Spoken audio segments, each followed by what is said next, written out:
Professor, I think we can start now. Just to sequence of the program today. So I'll just say a very few words so that not to take up too much time. Then we'll request Professor Krishna to say something before. He had a very long association with Krishnamurti himself and also Krishnamurti centers, because if many of you will recall, he was requested by Krishnamurti to take up the rectorship of the Rajghat Besant School in Varanasi. And at that time, I remember Professor talking about it and that he had, because he was already a very successful educationist in physics at Banaras Hindu University. And despite everything, I mean, he and his wife settled down in Varanasi, took up the challenge of the Rajghat Besant.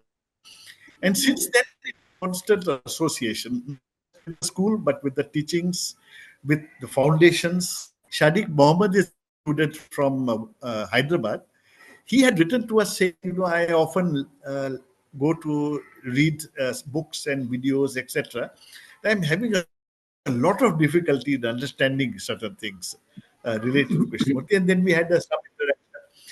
And then the idea occurred to us that though we have had dialogues, in that, but we never had an honest and candid question and answer interaction. To put it somewhat differently, the question answer is, we always have a lot of queries in our minds, but we are often a little skeptical about asking, what will people say that I don't understand this or I don't understand that. So I just thought we had an excellent opportunity. So I wrote to Professor Krishna and said that, would it be possible to ask some honest, probing questions? And so in the discussion of that, perhaps, we might all learn from it. We might all learn from it. Not only we, but, people who listen to it later, they also will benefit. So with those few words, I'll just hand over Professor Krishna. So feel free to be yourself so that you put some probing questions and we will all learn from it. Thank you, Kamalji. There are a few things I want introductory before we start this question and answer session. This is not an intellectual inquiry. The answers should not be taken conclusion question. Have all the intellectual understanding of what said and what Jesus Christ has said or what Socrates said and so on. And they can explain all that. But they don't have the Christ consciousness or the Buddha consciousness. And this whole teaching, the purpose of that is to help humans transform from watching in your daily life. So Krishnaji said, if it is made separate from daily life, it becomes an escape. It should be connected intimately with daily life. And we must watch in daily life our own consciousness functioning. And in that functioning, come upon a deeper perception of the truth. So then you have the truth. Otherwise, you only have the answer given by other people, which is only knowledge. It is not wisdom. The second thing to say is that whatever I will answer is really based on my understanding of Krishnamurti's teachings. It should not be mistaken for Krishnamurti's teaching per se, because one never knows whether that's exactly what he meant. And therefore, if you accept what answer anybody else gives, then that's not the truth. The truth is only when you perceive it for yourself, and that's what it means that one has to be a light to oneself, or that you can't get the truth from somebody else. So Krishnaji denied the role of the guru. The guru can only create the question at a deeper level in your mind, but you have to work on that question. And the other statement he made, which we should ponder on, is that the answer to the question does not lie outside the question. It lies inside the question. Therefore, you have to probe the question in daily life in order to come to a deeper perception, which is then the answer, not the answer given by somebody else, which is only a thought for you or an idea for you. And that is the reason why Krishnamurti in every talk emphasized, but investigate it in order to find out if that is true or not for us in our daily life. So that is a work which we have to do. It is not enough to intellectually understand what Krishnamurti is saying or what I am saying, but I can only help you to come upon an intellectual understanding to some extent, which is the role of a teacher or a professor. I am a professor. So I can perform that role, but please be mindful that it is important not to accept the answer as the final end of the inquiry. The inquiry has to proceed till one comes upon perception, because the truth lies at the level of perception and not at the level of ideation. With those few words, let us begin. Thank you. Yes, can I go ahead? Yes, please. So this is a question which has been in my mind for a very long time. It's about awareness and absorption. Is there any relationship or any connection between the two? Because nowadays we have so many things which can absorb ourselves. So it brings to me the question between relation between awareness and unawareness. Whenever I've asked this question about what is the relationship between awareness and thought, the response many times I get is then there is a differentiation between psychological thought and thought for practical activities. But that doesn't seem to answer. Is there any relationship between awareness and absorption? Yeah, that is my question. Thank you. Yes, I think it's an important question. See, thought is a response from memory, and memory is contained in the brain. That includes all the instincts, which are very deeply ingrained in the memory, even at the time of birth. And then afterwards, it is your education and your culture, the life in the particular country or family, and so on. Whatever you learn from all that is held in the memory. So when you see something and you start thinking about it, it is a response from that memory. And Krishnaji calls that the conditioning of our mind. And so the thought comes as a response from our conditioning. And our conditioning is an accident of birth. Other than the instincts, which are all common to all of us, the cultural conditioning is all different, because we have different religions and different languages and different family, different morality, moral ideas, and so on. And of course, then the difference in education. Somebody is a scientist, somebody is an artist, somebody is an engineer, and so on. So all that is contained in the memory and is part of the conditioning. And from that conditioning, one responds. And that is the thought process. Now, awareness is not a thought process. Awareness is something one is born with. A child is already aware, although he has almost rudimentary capacity for thinking, because there is very little in his memory other than instincts. So he responds instinctively, like the animal responds instinctively, or the young one of any animal responds also instinctively.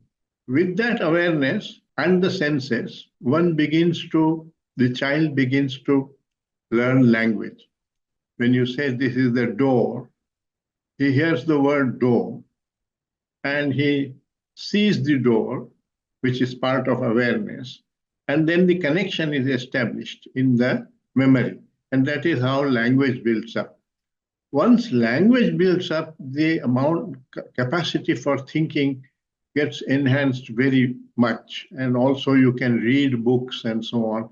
So the ability to think about things increases. And therefore, capacity for imagination also increases.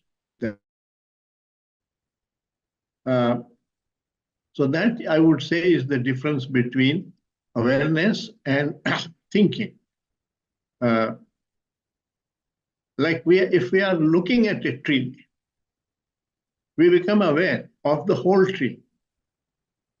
But if we are thinking about the tree and wanting to communicate what we are seeing, we will talk about the stem, the branches, the height of the tree, the width of the tree, the shade of the tree, and so on. So thought has this capacity for analyzing and then describing one thing at a time about what it is seeing. But the seeing is holistic. It perceives the whole thing. So awareness is a holistic faculty which we have, and thought is a fragmentary property, capacity which we have. So when I communicate to you, I communicate in bits or parts, and then you have to put all the parts together and get the picture of what is being communicated about the tree. That is not the same as seeing the tree as a whole. So what Krishnamurti is talking about, he is saying that it is a holistic perception. Truth is a holistic perception. It is not a fragmentary perception. That's why intellect cannot get you there. Because the intellect will always talk about bits of what it is seeing. It cannot talk about the whole tree. It talks about the bits, like the color, the light on the tree, the shape of the leaf, and so on. It will talk to you in bits. So that's the difference between the faculty of awareness and the faculty of thinking. Arriving in the quest for truth, it is important not to use too much of analysis and thinking, and to use more of the capacity for awareness. But unfortunately, the way we are brought up and educated, the faculty of thinking has been given tremendous importance, and the capacity for awareness has been neglected. So we have all become addicted to thinking, and that prevents the perception of truth. That's the danger of the intellect. Krishnamurti said in a talk in Bombay, I think 1984, put your intellect in your heart. It has no value outside it.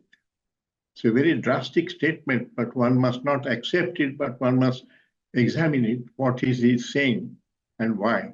The heart, of course, is still within the brain, from the brain, but it represents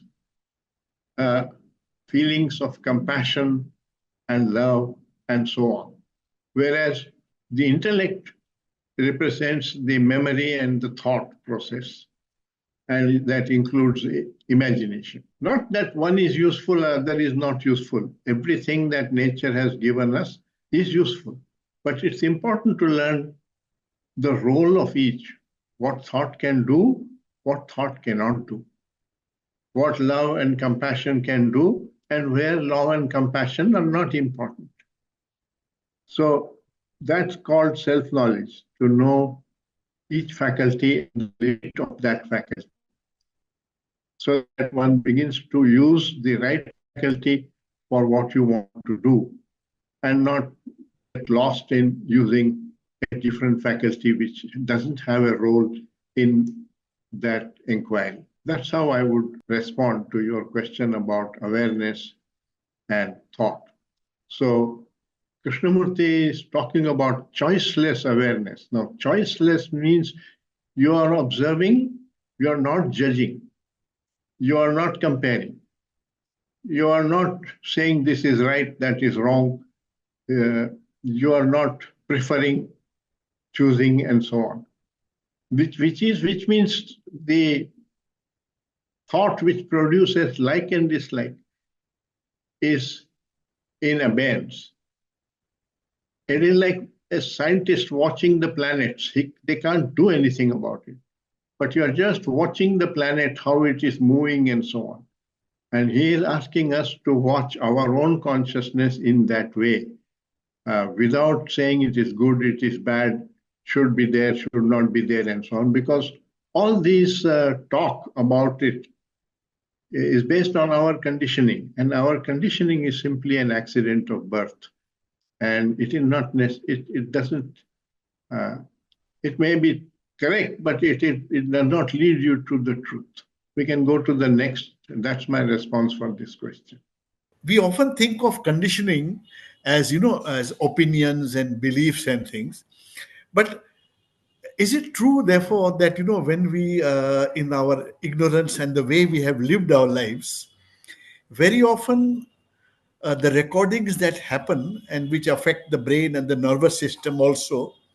So would it be fair to say that even that physical impact on the brain and the nervous system also affects, basically, is also part of conditioning?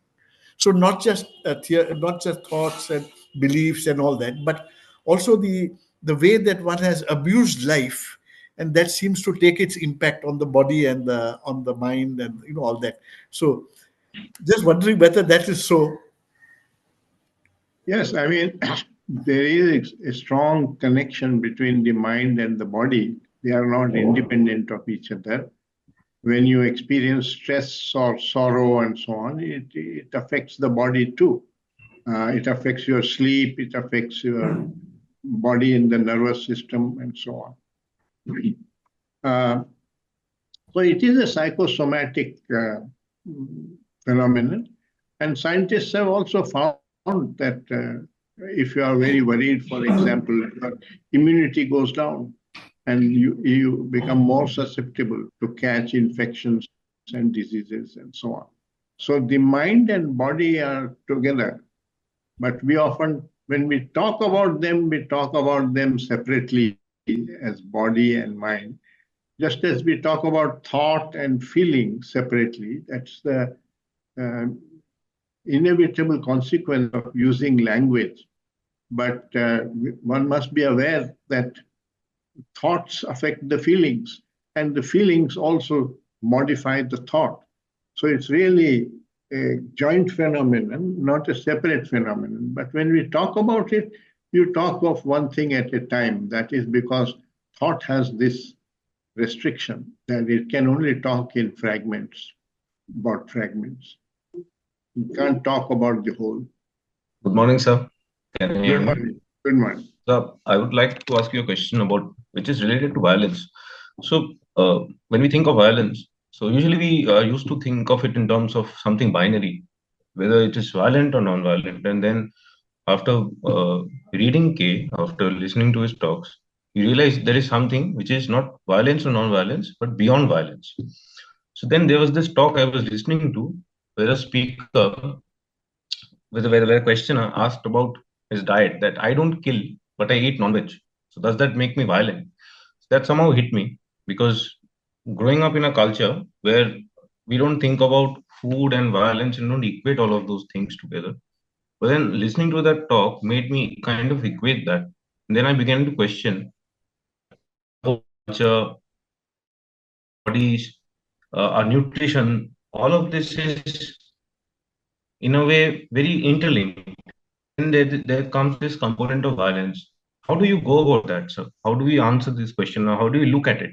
That's my question, sir. So that is why inquiry is so important. Normally, we are simply repeating whatever habits we have acquired as we grow up from society, which we have. We don't question it. And the question is important because if you don't question, then there is no possibility of change. You remain more or less static. Since inquiry has not been promoted too much except in science, in social and psychology and so on, we have remained primitive. Whereas in science, we have advanced a lot because they don't accept authority. They don't accept knowledge just because it is given by a top scientist. They test it, whether it is true or not. And they have, of course, a method for testing it because they are dealing with nature and we are able to make measurements there. In the psyche, you can't make measurements. You can't measure how much you love your child or your wife, and you can't measure how much worry you are having and so on. So that method, scientific method, is not applicable. But the scientific approach to truth, if simply observing and doing experiments and learning from that, applies here also. You have to play with it. You have to play with, experiment with yourself and observe your psyche operating. That's how you learn about, and that is called self-knowledge. And that self-knowledge, Krishnamurti said, is the key to wisdom. Without self-knowledge, you have no basis for your thinking. Your thinking is completely subjective. It's based on where you grew up, in which society, which religion your family accepted, and so on. And that divides us from other people who grow up in a different society or different religion or different family. And that is a source of violence, because if you are identified with your own culture and your own religion, and the other person is similarly identified with his own culture and his own ideas and so on. That divides us, and that's a source of great violence. All our wars, religious wars, linguistic wars, caste wars, everything comes from that identification with one's own conditioning. And that is why Krishnamurti said that it is extremely important to free ourselves of conditioning. Now, conditioning is held in the brain, so freedom doesn't mean the absence of conditioning.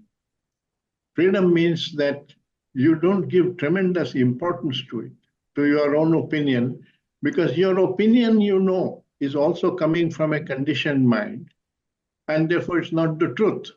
So if your opinion is not the truth, why identify with it?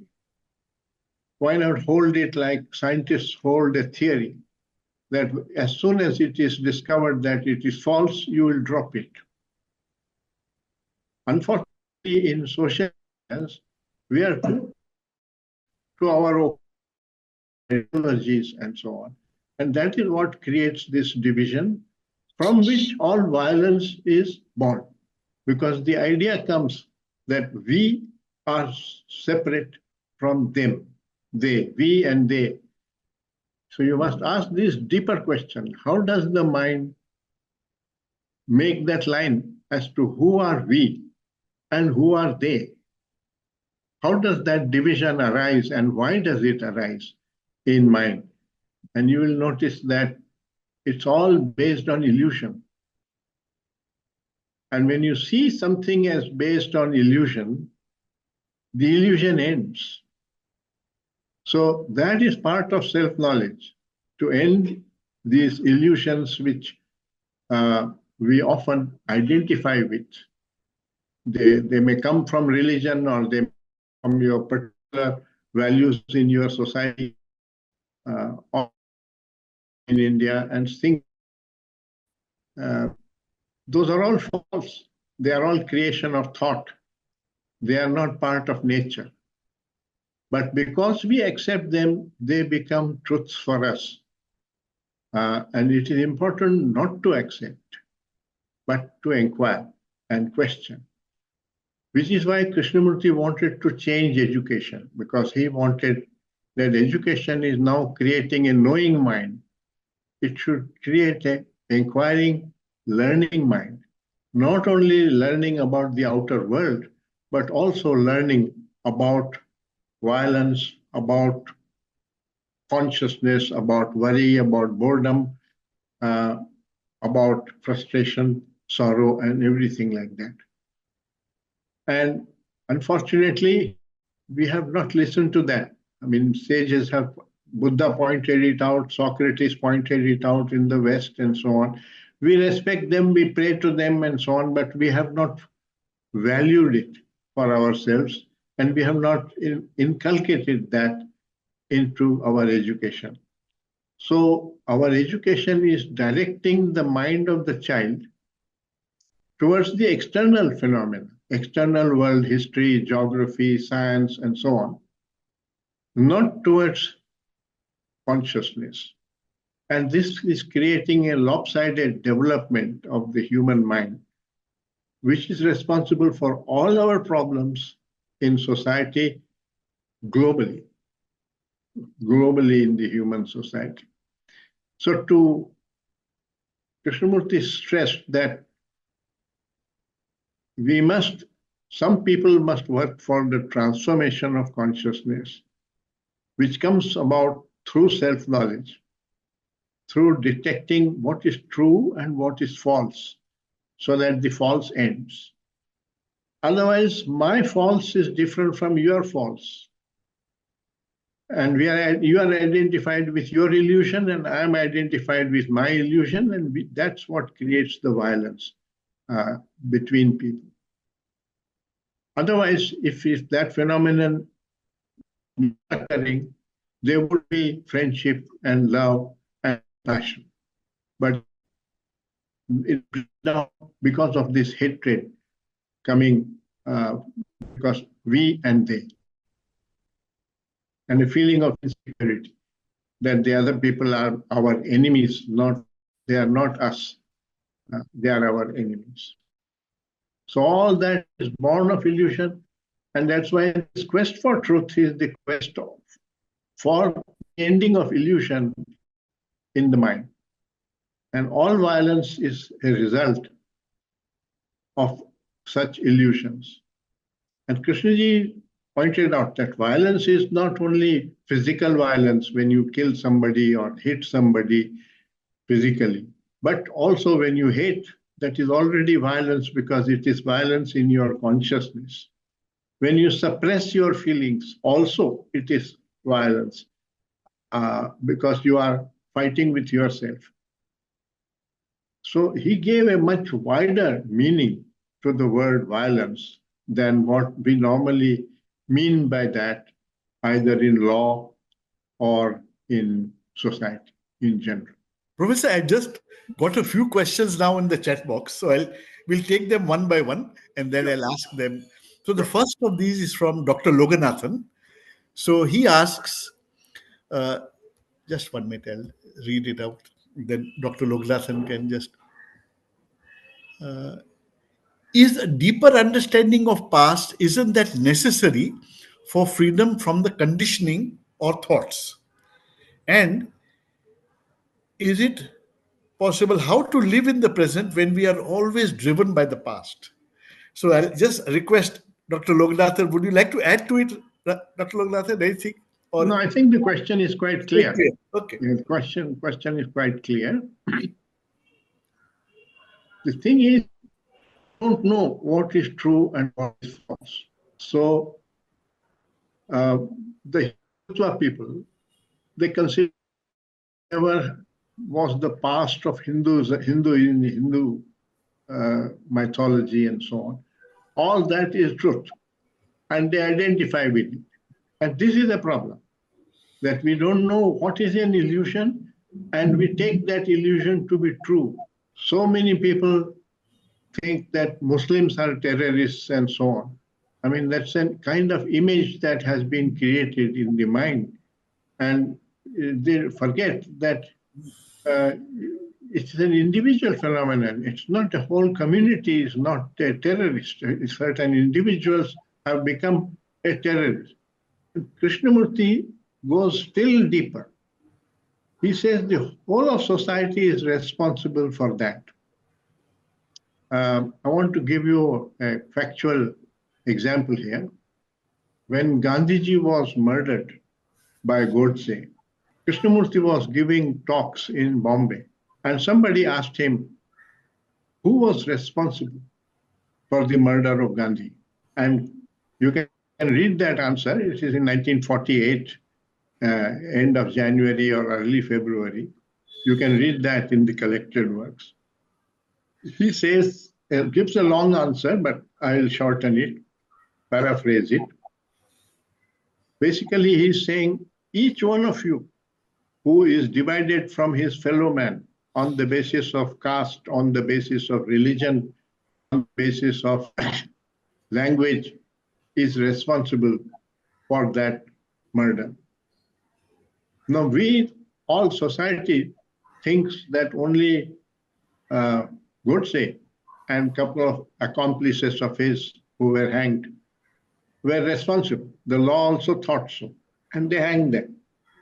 So what is Krishnamurti meaning when he says all of us are responsible? Go a little deeper, probe a little further. Was Godse born a murderer? No, the child is not a murderer. How did he become a murderer? He grew up in this society. He was educated in this society. He was conditioned by the circumstances in this society. And he started feeling the sense of hatred for Muslims and Hindus. And then he felt that Gandhiji was favoring the Muslims. And that created his desire to destroy Gandhi, because he thought Gandhi is against Hindutva and against India, what he considers to be India. Now, who was responsible for that child becoming what Godse had become, a murderer? Isn't it whole of society is responsible? And who creates the society? You and I. All of us, our minds, our conditioning has created society. The kind of education that we have developed is product of our own mind. The structures that we have developed is a product of our own mind. And so we are all responsible for whatever happens in all the violence that is there in the world and in society. Each one of us is responsible because in a small way, we are contributing to it. If you practice casteism, you are contributing to that violence. If you practice religion, you are contributing to that violence, and so on. And that's why all of us are responsible for this. But we think that only the man who pulled the trigger is responsible. Now, this is a very profound thought, which needs a lot of thinking, that he is saying society is the way it is because we are the way we are. And therefore, each one of us is responsible for whatever takes place in society. Although we think only the people who were closely associated with that event were responsible. No, it's like all of us have violence in our consciousness, and that produces a whole sea of violence in which sometimes there is a storm in one part of the sea and sometimes in another part of the sea. So sometimes it happens in Kashmir, sometimes in Los Angeles, sometimes in Africa, and so on. But all of us are contributing to the sea of violence within which all this is taking place. And so he is going to the fundamentals and he's saying we must free our consciousness of this process of division and violence. Without that, to say that there should be no violence is unrealistic. There will be violence in the world if each one of us is violent. So he goes much deeper into the psychological causes of the violence that we are seeing around us. And of course, also in our own life. So, Professor, I'll move on to the next one. There is one from Sharad. So, Sharad asks, is there a test which we can use to find out if we are stuck in thought or we are really aware of reality in present? So, this is from question from Sharad. The test ultimately is that if you are not living with reality, and the mind is creating illusions, those illusions will produce disorder in your consciousness. So if you experience jealousy or anger or division, violence, or frustration, all negative emotions, every time you experience a negative emotion, it is arising because of lack of understanding of yourself and of life. That we are approaching somewhere life with illusion and not with reality. We are not in contact with reality. Now, as I understand what he has pointed out, he says what we consider religion is not really religion. What we consider to be education is really not education. What we consider to be love is not really love. So all of us are living with illusion because we are taking things, meanings of words which are not the true meaning of that word. So how will you come upon the true meaning? So he suggested that every time you experience a negative emotion within your consciousness, it's an opportunity to learn about yourself. From where does this arise in my consciousness? Now, don't answer that only intellectually. Look at it. See how it arises, how it builds up, how it decays and ends. The whole process. Be an observer of the whole process.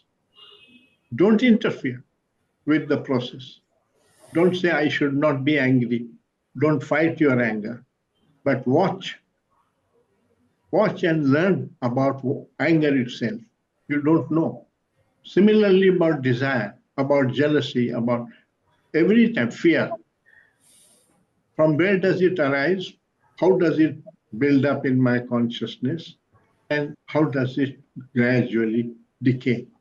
The whole thing, just as a scientist would examine a whole phenomenon by observing it, you have to observe your consciousness in that way without interfering with what is taking place. So he says, if you don't interfere with what is taking place, then you know what is happening. But that's the reality, that's the truth. But because you interfere, you don't see what actually takes place. You are partially distorting the truth through your own thinking. And that is why it is important to free oneself of one's conditioning. Freedom from conditioning is not absence of conditioning, but because you can't wipe that out from your brain. It is a factual thing that is held in the brain. Certain circuits of neurons have got created. You can't eliminate them, but you can realize that they don't represent the truth. So why should you identify with your own opinions and your own this thing? Which means you begin to doubt your own opinions. And to live with that doubt, and therefore be willing to re-examine it every time the question comes to your mind, whether it is posed by a child or whether it is posed by a sage, it makes no difference. It's the question that is the guru, provided you learn to investigate it and learn from it.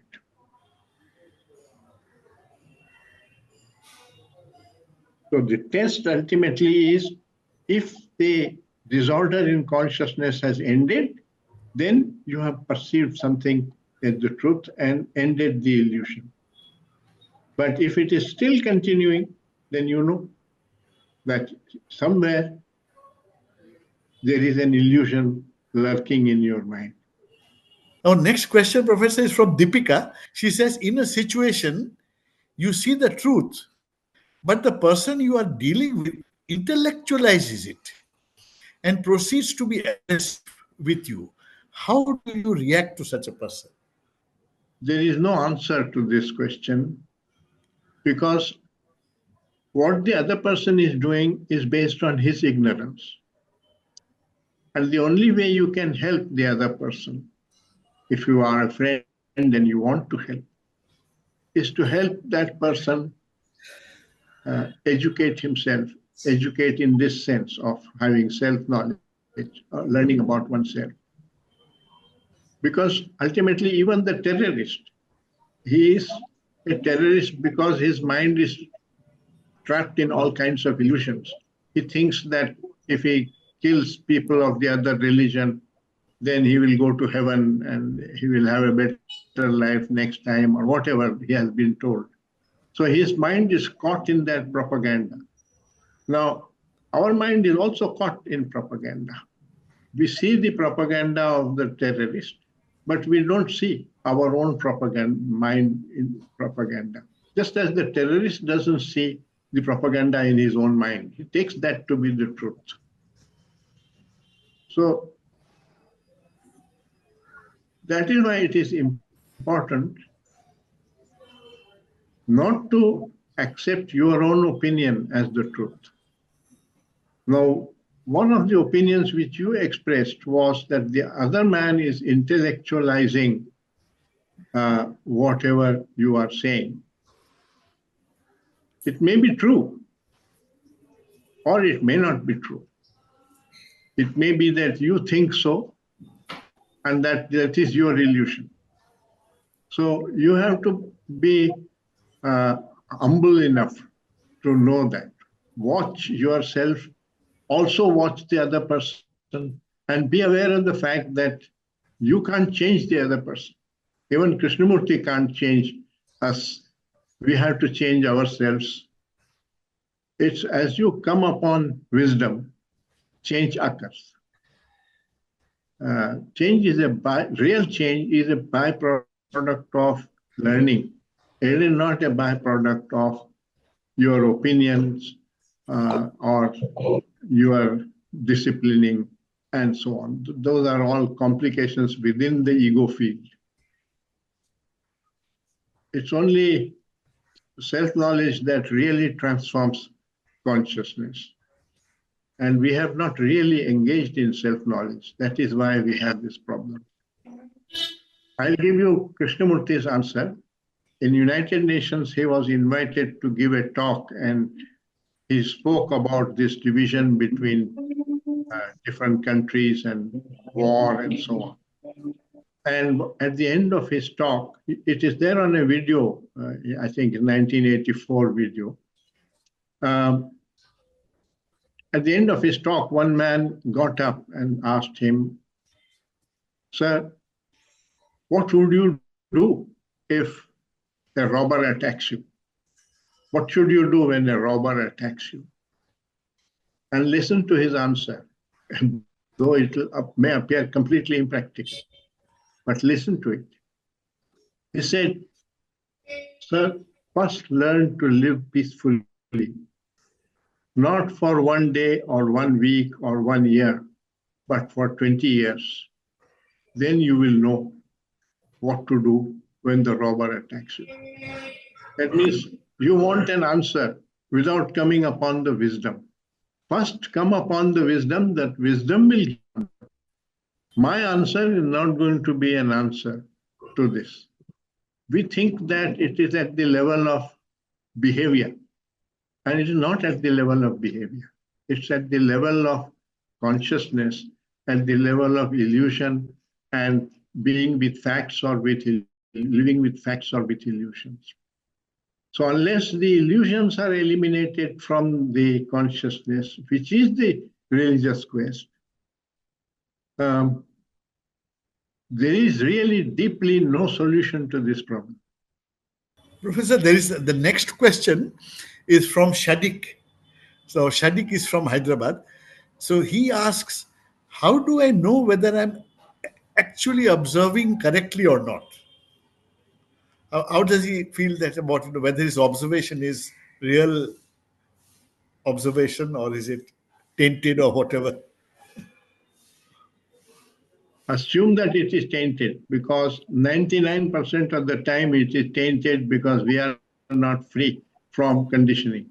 It's just a matter of chance that you may still be observing in an area where your conditioning is not affecting. But mostly it is affected by what you think. Give you a gross example. The Hindu looks at the cow and sees a goddess there. And the Muslim or the Christian looks at the cow and sees beef. They are seeing the same animal. What they are seeing is the same, their senses are the same, but what their reaction is completely different. That is how our conditioning affects and takes us away from reality. So unless you question, why is the cow sacred and not the horse is not sacred? And then you will realize that this sacredness is not really the sacredness. It is something that my own mind is attributing to that animal or to that river. And I really don't know what is sacred. So Krishnamurti pointed out that what all concepts about God are false. You don't know what God is. Posit him as the unknown and want to discover what God is, rather than align yourself with a particular concept of God. And similarly, we don't know what the sacred is really. There is the sacred, he says, but you don't know what the sacred is.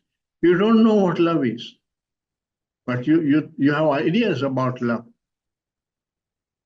I love ice cream. He loves her so much that he can't live without her for a day. And that love turns into frustration, and the man kills the lover, his lover, if he doesn't reciprocate. Is that love? So what we are commonly calling as love is not love at all. Is that the same love which the Buddha talked about and Jesus Christ talked about? No, it is not. So we are not really aware of what our love is. So to know that you don't know is the beginning of learning. But we are too sure of our opinions and of what we think. Long ago, I thought for the day in Times of India. I don't remember the author now, which is not important. What is important is the thought. He said, people are not disturbed by what they see. They are disturbed by their opinion about it. Now, that opinion comes from your conditioning. So when a Muslim behaves a particular way or a lower caste man behaves a particular way, your mind responds through your condition. It will not respond that way if it was not conditioned. So we are not in touch with reality. We are living with our own thoughts, which means with our own conditioning and responding from there. And that's an illusion.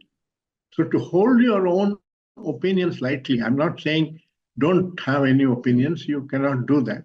But be aware that your opinion may not be the truth, and be willing to question it and drop it as soon as you see it is false. Like a scientist does with theories, his own theory. If one experiment comes which shows that his theory is false, he drops it. There is no attachment to that. So if you have no attachment to your opinions, that is freedom. Doesn't mean you don't have an opinion. You are not attached to it. Freedom from your wife doesn't mean there is no wife. If there is no wife, what is freedom from your wife? You have a wife, but free means there is no attachment. There is no dependence. There is only pure friendship or sharing. It is important to understand about freedom from conditioning, because you can't end conditioning. It's already held in your brain. It's not like something written on the blackboard which can be wiped out with a duster. Not like that. But if you realize that it is not important what is written there, then the importance of it goes down in your consciousness. That is freedom. We have one question, Professor, from Sanjay. So, Sanjay, I'll read out the question, and then, Sanjay, if you want to elaborate, you can elaborate. Sanjay says, I wonder why we lose our learning during our crisis times, as same as Karna lost during battle. Why our so-called truth, which we preached to our near and dear ones, are not reflecting in our daily life? Where are we going wrong? This is Sanjay's question. I'm reminded of a poet named T.S. Eliot, who wrote a poem called The Rock. And the last para of that, he says, the last stanza in that poem, he says, where is the life we have lost in living? Where is the wisdom that we have lost in our knowledge? Where is the knowledge that we have lost in information? In 2000 years, the cycles of fate take us away from God and into dust. That means 2000 years ago, the major concern of humanity, at least the sages, was to come upon wisdom. Socrates was interested in wisdom, Buddha was interested in wisdom, Christ was interested in wisdom, Lao Tzu was interested in wisdom, etc. So the main occupation of humanity was wisdom, with wisdom. Then came the expansion of knowledge. So knowledge in art, in music, in architecture, in every field, in agriculture. And somewhere we lost our emphasis on wisdom and went on to expanding knowledge. We are still in that phase. We are all doing research to expand more and more knowledge, not come upon wisdom. Then we have come to the information age, where now even the knowledge that we are having is disappearing, because you have these SMS and internet correspondence and so on. So nobody is writing literature and nobody is writing love letters through the heart, but you send an SMS message to your beloved. So the knowledge is disappearing, and more we are going into the information age. And so he is raising this question, that from wisdom we went into knowledge, from knowledge we have come into information. And he is saying the cycles of fate take us away from God and into dust. So he's merely pointing out to a very deep problem with humanity. As Krishnamurti is also pointing, that ultimately there is no possibility of a salvation for the human race unless we transform ourselves. Because the whole world is the way it is because we are the way we are. And if we don't change, the world cannot change just because you improve the economics or laws or all that. All that is only control.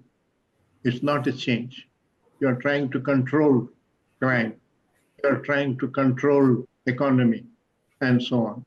But the greed, the selfishness, the violence, the division continues. So he said, there has been no psychological evolution. Modern man is as primitive as the primitive man of million years ago. Only he has much more knowledge now, but he has the same groupism, war, violence, jealousy. Inwardly, there has been no transformation, no change. And therefore, the world cannot be different so long as we don't change. And that's why he said, you are the world. The world is not separate from you. And you can't solve the problem of the world without solving your own problem. There is a statement of his which we must reflect upon. He said, the individual problem is not separate from the world problem. The individual problem of a relationship of husband with wife or whatever is not separate from the problem of between countries and religions and so on. Because the common cause of all that is this whole lies in the consciousness which is self-centered. Adin, you wanted to ask a follow-up question to Professor. Would you like to? I saw in the chat box. Would you like to? I wanted to explore absorption. So, because earlier you spoke about awareness and thought. So, mainly you were referring to the thoughts which we have in our own minds. But we are, as you said, we are living in an information age, and we are surrounded by thoughts. We open our phone, it's all thoughts. Internet is based on thoughts. The TV we open, we have lots of opinions, propaganda. So we are surrounded by propaganda. So when I go on a retreat, my mind becomes automatically silent because I don't have all these triggers of media, etc. But when we come back, then the mind tends to get absorbed. So why does this shift take place from awareness to absorption? Or I think David Bohm had asked this question: what was the wrong turn which mankind had taken in the beginning? Like, why has this change occurred from something which is so natural as awareness into absorption or unawareness? Yes, I got your question. And I think it's an important question. In order to understand this,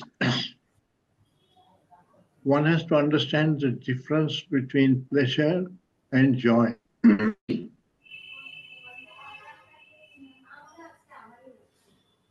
The mind is caught up in pleasure because it does not experience joy. Joy is there when there is sensitivity to nature, to your fellow man, to the animal, to the bird, to each other. We are bored human beings. And for a bored human being, he wants to escape from his boredom. So the entire entertainment world comes up. The sports, the movies, the restaurants, the travel, all this. They earn money by capitalizing on the fact that you need to escape from your boredom. So we have not really understood why there is boredom. There is the tree around the corner. There is the walk down the road. There is the river. There is the neighbor. One is not interested in any of these. Why is one not interested only in any of this? Because the mind is addicted to strong pleasures. It is seeking the internet, or it's seeking, not that you should not see the internet or see the cinema. That is not being said. Don't create a new morality out of it. But just see the truth of this fact that if you need all that, then something is wrong. You have become insensitive. You are no longer interested in people around you, in your work. And in order to run away from that boredom, you are constantly seeking entertainment, which is provided by the internet or by the movies or by the media. And therefore the mind is attracted there because it is bored. For a man like Krishnamurti or like Tagore, there is no boredom. He opens the window, looks at the river or looks at the tree, and he's thrilled. He's thrilled because he hasn't lost his sensitivity. And why have we lost our sensitivity? We had it as children. We had that sensitivity. A child is interested in everything.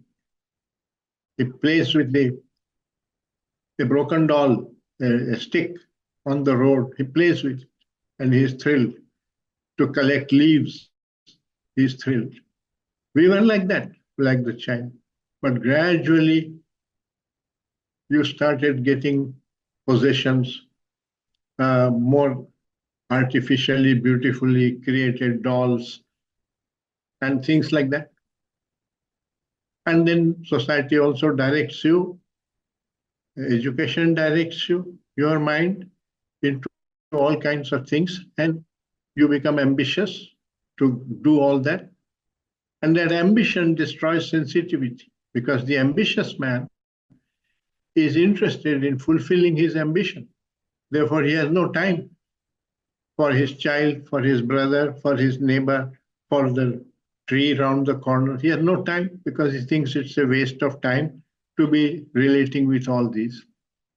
And that creates insensitivity. We don't know. We don't realize this, that to work with ambition creates insensitivity. Insensitivity is boredom. And then you need all the escapes from boredom. So the mind seeks pleasure. And money buys pleasure. Therefore, money becomes very important. A man like Krishnamurti had almost no money. He didn't carry money with him. So if you have joy in life, and there is great beauty in every aspect of life, but we have become insensitive to it. If you are sensitive, there is joy in playing games. There is joy in physics and mathematics. There is joy in nature, in being in nature. There is joy in friendship. So there is no dearth of joy. But why are we bored? Because we have become insensitive. You walk by the river, don't look at it. You say, I have seen it already. Your mind is caught up in acquiring one extra benefit somewhere, whatever you consider to be benefit. So even though you have everything in your life, including just good health itself is an infinity.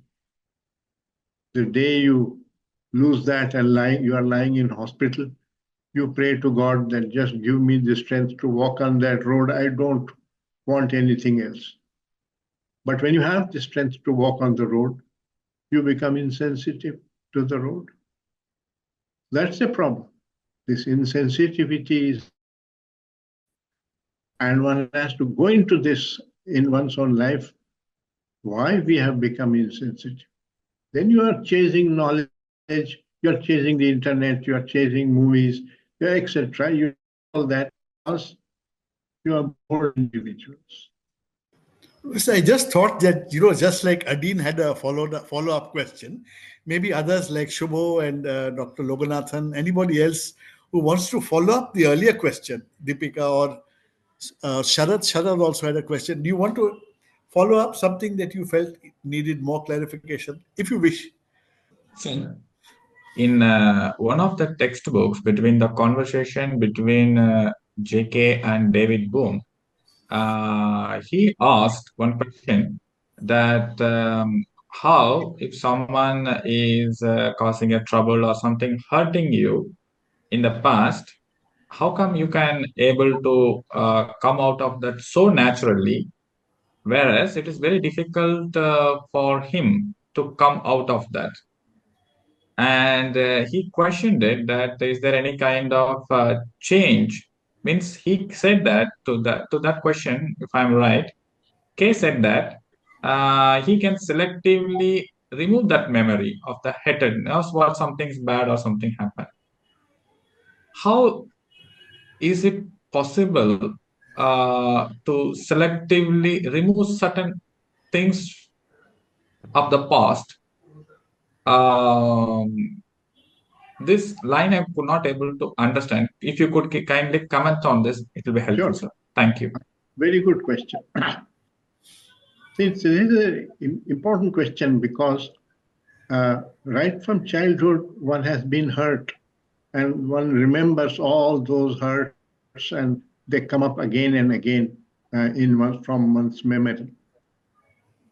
And so it becomes a complicated person. The psychologists call that complexes and so on from the past. And what Krishnaji is saying is that we need to die and not hold on to all memories. Now, there is no way you can get to do this.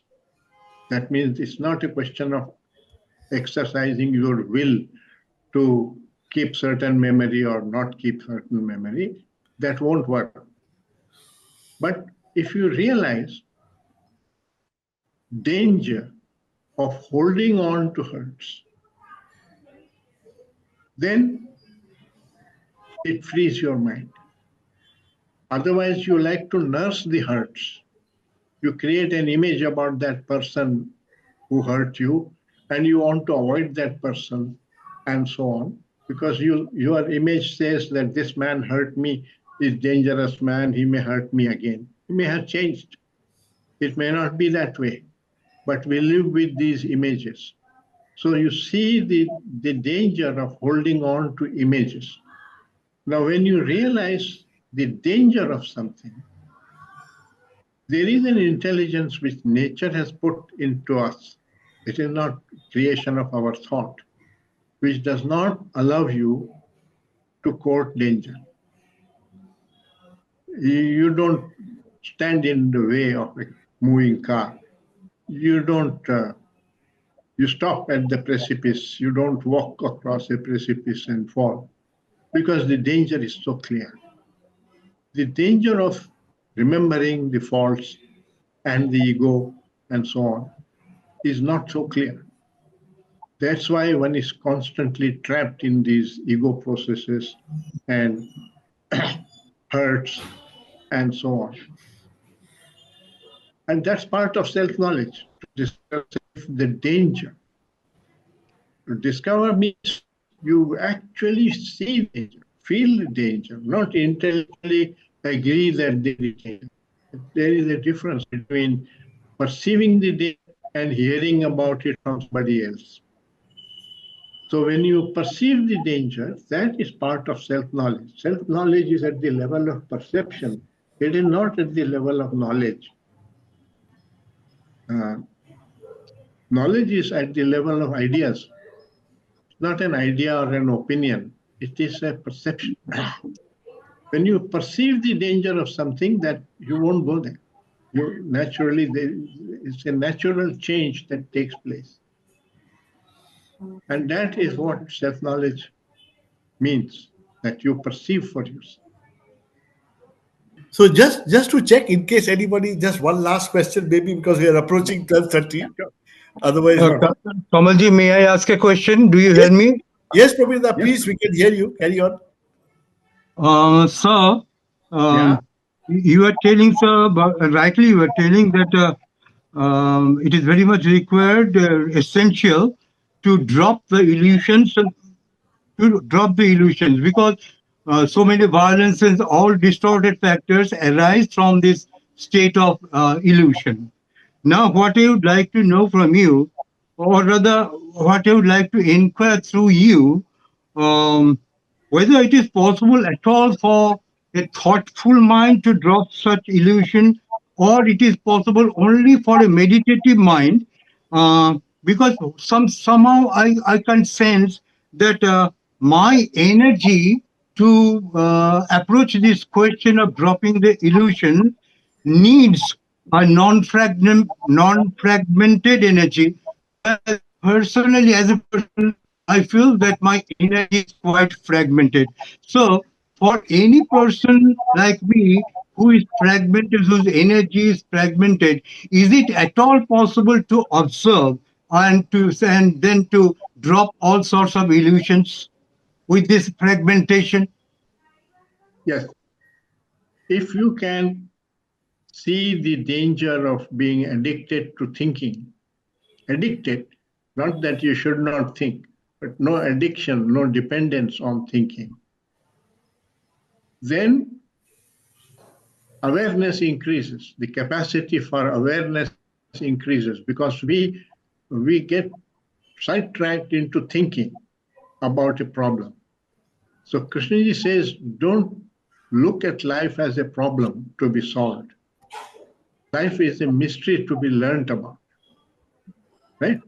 So the whole approach has to be one of using awareness. Unfortunately, our education, our bringing up has constantly advocated thinking rather than awareness.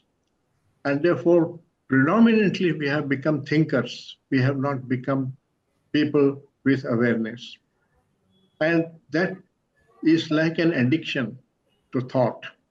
And that prevents awareness. And it's awareness that is holistic, not thought. You are right in pointing out that thought is fragmentary. We discussed that earlier when I said, how do you describe a tree? By using thought. No, it's fragmented. You can see that. It is going into analysis, into bits, separating bits. So it's not easy. I'm not saying it is easy, but it is necessary to reverse this trend. Use more of the faculty of awareness and less of the faculty of thought. You can't do this willfully, but if you have perceived the danger of thinking and the limitation of thinking, then automatically you will not use too much of thinking and analysis, except for communication purposes, which is a legitimate use of thought. But for self-knowledge, thinking has no value. Awareness alone has value because that is a holistic perception. So I don't know how you can reverse this, but it can get reversed provided you become aware of the danger of thinking. Professor, if you have another 10 minutes, there are only two more questions which I see on the chat screen, but very brief questions, just from, Okay. yeah. So one is from Gautam. Gautam asks, Gautam, would you like to ask it directly? Your question. So Gautam asks, how do we differentiate between functional knowledge and psychological knowledge? Psychological knowledge will create like and dislike. Whereas factual functional knowledge doesn't create.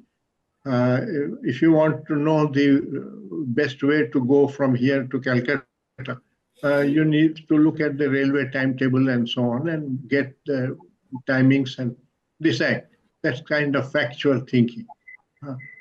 But when you form opinions about actions of other people and so on, then it creates judgment.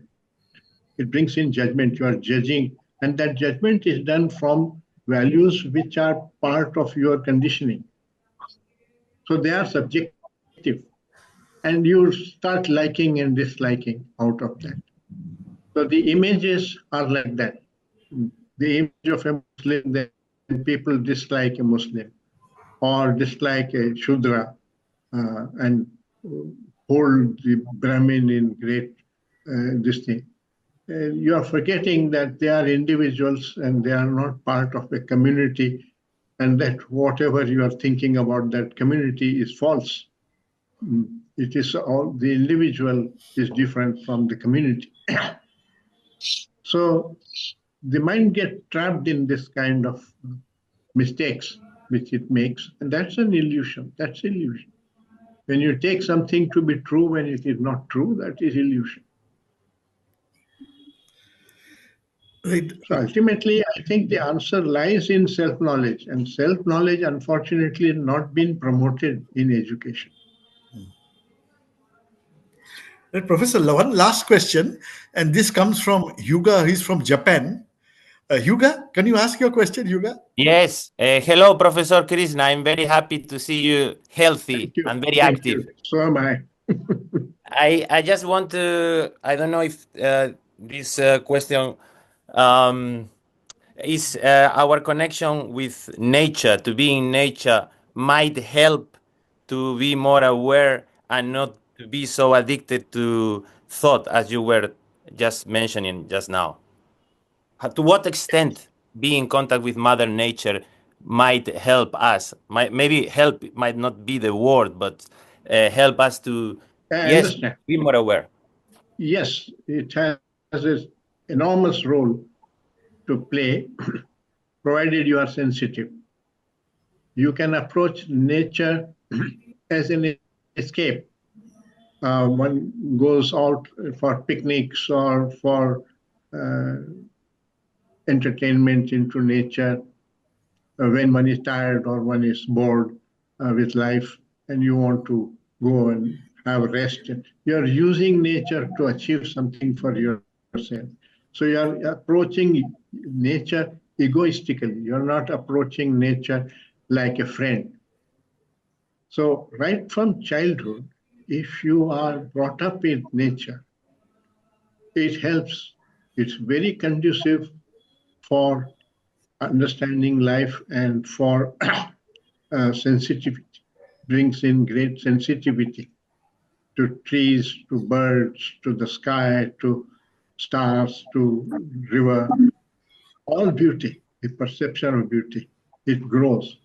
And without sensitivity, self-knowledge has no value. It will just become knowledge. But sensitivity is not knowledge. Sensitivity is a feeling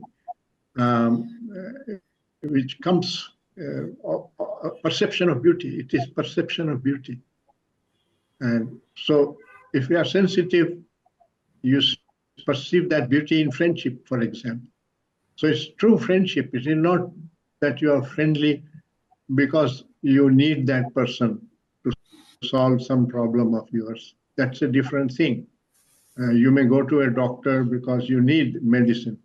That's different from friendship is just sharing and the joy of sharing together with another human being. That is same as love. That is same as love. It has no purpose other than to experience the joy of togetherness. So yes, that is why all Krishnamurti centers are located in places of great beauty, and they cultivate nature so that children are brought up in contact with nature. It's not only Krishnamurti, but also Thoreau and others who have stressed on the role of nature. But unfortunately, because we have grown up in big cities and so on, where we are far away from nature, contact with nature has become a rarity. Only once in a while over the weekend or over a month you go out to relax in nature. But you don't live with nature. And that's partly responsible for insensitivity. Because if you are living in center of Times Square, you are completely in, yeah, you will become insensitive. Yeah, in a different kind of jungle. That's right. So it helps the real jungle. The real jungle. So it helps us to have our senses more active, like function like 100%. Let's say the 5 senses. Yes, that is true. And Krishnamurti emphasized that the need for heightened sensitivity. And he was actually even physically highly sensitive. In my contact with him, I saw that he was even physically very, very sensitive. Professor, before we conclude, and think just two minutes, because Deepak from Pune, he wants to ask something, follow up related something. Just last question. Sure, sure. Yes, Deepak, carry on, Deepak. Professor Ji, I am really thrilled and very excited with the dimensions you have exposed and with so much of clarity. You have been repeating, and in various areas you touched about the sensitive aspect of our personality, which you said it's because of love, it stems from love. So, and even connecting with nature is again bringing you in contact with your reality, the real consciousness which you are surrounded with. Yes, somewhere it is got suppressed or distorted. So is it that we have lost contact with our bliss quotient of our personality, which is why we are seeking immediate gratification from the external joys, pleasures, yeah. Yeah, see, pleasure is part of life. You eat some food, you get pleasure. You meet a friend, you get pleasure. So not saying that pleasure is bad or evil or something like that, but dependence on pleasure is a problem. It's like an addiction. It's like we object only to addiction to cigarette smoking and drinking and so on, strong pleasures. But any kind of pleasure, if you are addicted to it, you have created dependence. So you have to watch out, not to be dependent on anything, which is not, doesn't mean you have to avoid that thing. There is no danger provided you are aware, and you will not get addicted to it. So then, if you have sensitivity, which means the perception of beauty in all aspects of life, there is joy in life. There's so much joy in life that you don't need to seek pleasure. That includes sexual pleasure also. The importance of sex has grown because we are bored human beings. Otherwise, it's one of the pleasures. We got disconnected with that real source of joy. Yes, but there are consequences of that. So the insensitive, we have senses, but the senses have been dulled and thinking has taken over. Love, compassion, true friendship are all sensitivity. All sensitive. To love somebody for no reason. That's your normal state. It's destroyed by all kinds of illusions and images and so on, which produce hatred. When you feel hatred, you feel anger, you feel jealousy, you are destroying the capacity for love, which is there, innately there. Nature has put it there. If a man falls on the road, you don't feel like kicking him, no? You feel like helping him on his feet back again or on his bicycle. Why? There's nothing you are going to get from him. So it's not a self-centered activity, but that is just a natural response of a human being to help. So nature has put this capacity for compassion, for love in us. But that is thwarted by this emphasis on thought and pleasure and so on. So one has to understand one's relationship with pleasure. What is the right use of thought? What is the right use of imagination? And when it goes wrong? All that is part of self-knowledge. So many questions which we don't normally dwell on, which our education never raises in our mind. They are extremely important. Thank you so much. Thank you so much. Very well answered. Very well answered. Very well. Sir, don't praise me. You are trying to boost my ego when I am wanting to. Thank you. It has definitely got clarity in whatever I had. Thank you, Professor. Thank you for being with us today. And You're in welcome. fact, Professor reminded us that we have not had a retreat at Rajghat, Varanasi, one of my favorite places. So Please I come. will, Please I will come. now Most welcome. Most plan welcome. for that. Please come. And for the information of friends who may not be aware, there's a lovely book which Professor wrote quite some time back. It's called Jewel on a Silver Platter, and it's a beautiful book. So if you need more information about it, because he describes all his interactions with Krishnamurti, and all of that is contained in a very nice volume. So more information we have stock in our library also. So please do write to us. I want to thank everybody else, all our participants today who joined from all over the place. Hyuga from Japan, and Shubho from Jammu, and Adin from South.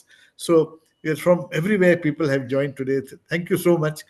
It was an experiment that started with Shadik, who is on the screen, but he's not able to talk now because of. But he's a young man who was having lots of problems, lots of difficulties with understanding certain things. So that provoked this idea of a question and answer interaction. Give him my email. Ask him to Yes. write his questions on email. I will Sure. try to answer them briefly. Yeah. Thank you so much, Prabha. Thank you so much, everybody. Thank you. Thank Till we you. meet again.